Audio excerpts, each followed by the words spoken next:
In music news, the big Drake versus Mavado.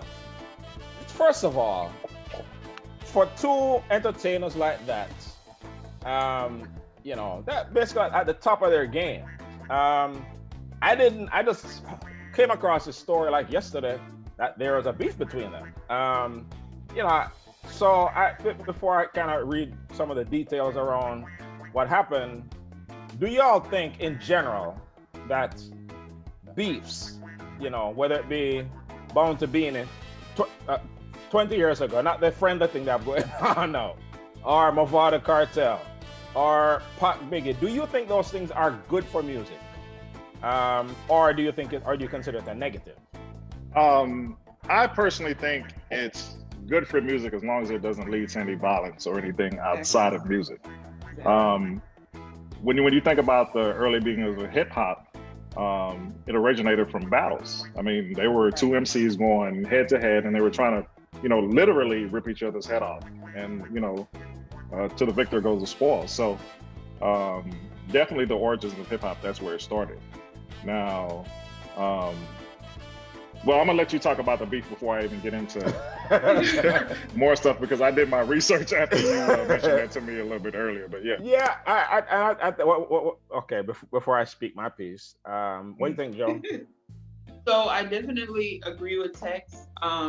Like perfect example is East Coast, West Coast, Pac and Biggie, to the point where it was spilling over into gangs against gangs and people killing each other in the name of Tupac or Biggie or what have you. If they keep it lyrical the way it's supposed to be, and it's entertaining and it makes you think, then yeah, by all means, some healthy competition is good for the culture, for music. But when it gets violent and stuff like that, no, it's ridiculous. I agree 100%. I agree with both of that, and it's generally not the problem is not generally between the artists themselves, right? It's their supporters. Exactly, it's their entourages, like the Barbs for Nicki Minaj. Oh my God, against Cardi B girls, the Beehive. Yes. Hey, oh my God. Thou shalt not speak ill of me. Come on now. Come on now. You know what? You know what? Your timeline full of bees. No, they'll be at your house. They will find you. Like, literally. They will Google map you quick. Yeah, so as long as it's kept lyrical and music, no issue. It kind of adds the drama, kind of adds to it. You're waiting to see who's going to respond, and of course, a whole lot of money was made off East Coast versus West Coast, and two people end up dead. Well, which was two people perpetuated by the media. Yeah. So as far as the nature of this Drake versus Mavado beef, there's apparently they had some sort of falling out. Whether it's over some business dealing or whatever. I don't think that part is clearly known. But Drake dropped a freestyle the other day, where the line that kind of stood out to me is N-words. I guess I can say niggas, right? Yeah, you can say. You're reading. I'm reading. These are not my words. Yes. And it's not the ER, it's the GGA. All right. Yeah. So, quote. Right. So Drake said, niggas want peace like cassava, but we let bridge them burn like grabber. So what that basically worked, Mavado, for those who don't know, is from Cassava Peace. So it seems like what I read from that is, Mavado want peace, and or whether he did or not, who knows? But that bridge is burnt, basically. And you didn't explain what grabber was, but grabber, yeah. It's not that kind of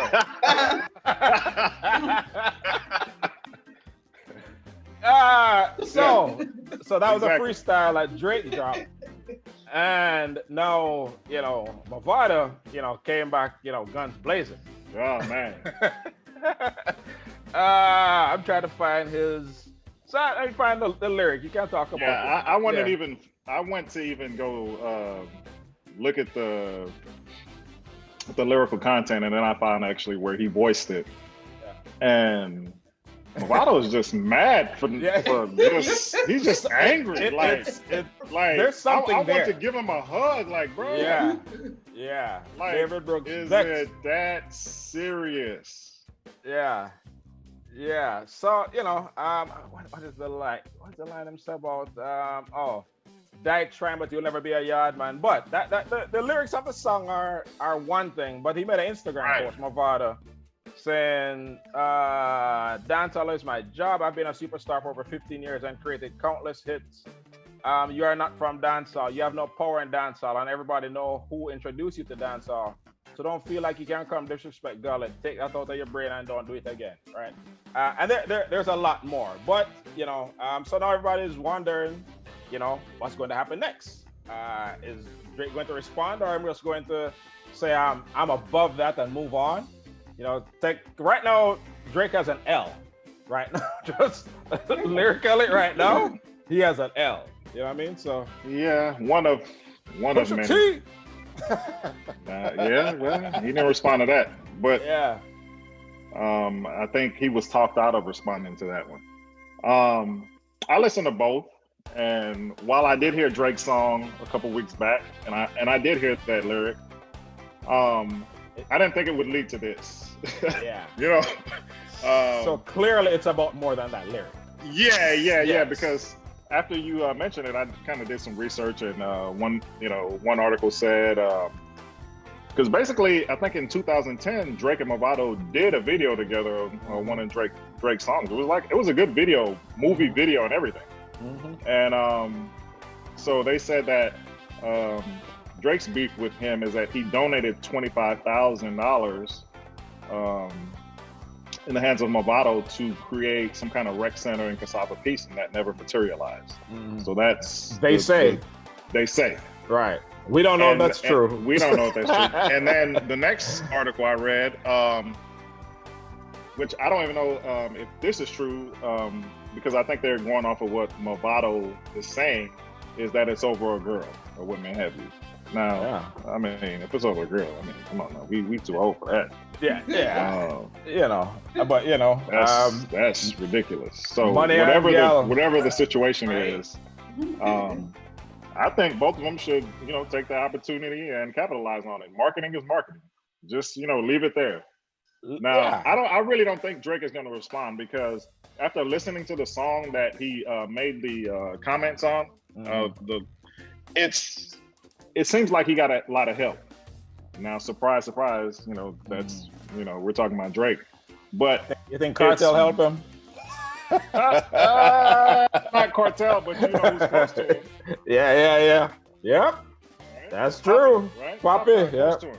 So if you listen to the song, there's a lot of, Jamaican slang, and he's kind of twanging through the whole song. Mm-hmm. So he definitely had some help.